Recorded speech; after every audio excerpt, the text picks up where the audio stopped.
साहब स्कूल में मेरे 6 दोस्त थे।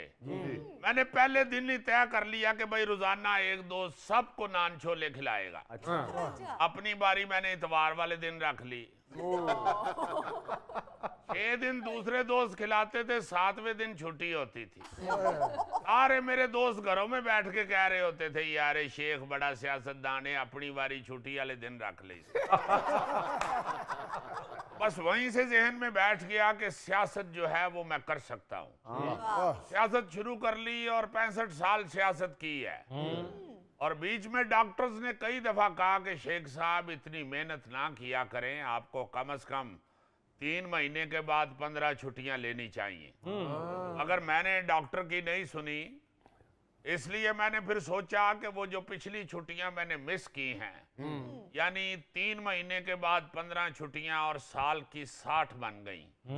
और 65 साल से चूंकि मैं सियासत कर रहा हूँ, जी जी, इसलिए 1 साल की छुट्टियां मेरी बनती हैं। वाह, अब मैंने सोचा कि 1 साल पूरा मैंने छुट्टियां गुजारनी है, उसके बाद सियासत करूंगा। यानी आजकल अब सियासत से मुकम्मल किनारा कश है।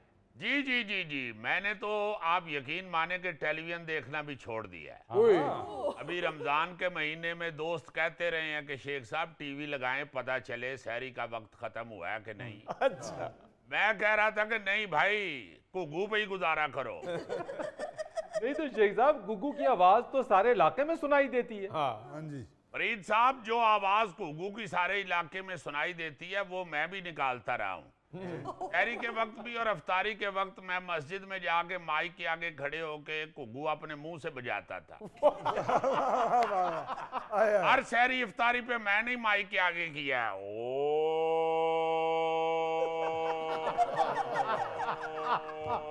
हो गए और शेख साहब को घूम जा रहे ने, मतलब रोटी खानी शुरू कर दें। मगर शेख साहब, सियासत के हवाले से कुछ तो जानकारी आप लेते होंगे। बिल्कुल नहीं फरीद साहब, बिल्कुल नहीं, बात ही ना करें ये। अच्छा, टेलीविजन क्या, मैंने घर में अखबार भी बंद कर दिया हुआ है। ओए, बल्कि मैं तो बच्चे से रोटियां मंगवाता हूं तो उसे कहता हूं कि भाई घर से पोना लेके जाना, कहीं अखबार में लपेट के ले आओ। अखबार तो मेरे घर में आए तो ऐसे भगदड़ मच जाती है जैसे कमरे में से चकचूंदर निकल आए तो दौड़ लगती है। रमजान के महीने में बच्चे को मैंने समझा के भेजा, उसने मुझे पकौड़ियों वाली दुकान से फोन करके कहा कि शेख साहब, इसके पास तो अखबार के अलावा और कोई चीज नहीं पकौड़े डालने के लिए। अच्छा, मैं क्या पुत्र, अखबार च नहीं पवानी, जेबां च पा के ले आया। कहता शेख साहब पकौड़े गरम ने। मैं क्या कोई गल नहीं, तू ये समझी कि तेरी जेब गरम हो गई है। बच्चा इतना सादा था, उसने एक जेब में पकौड़े डाल लिए, दूसरे में चटनी डलवा ली।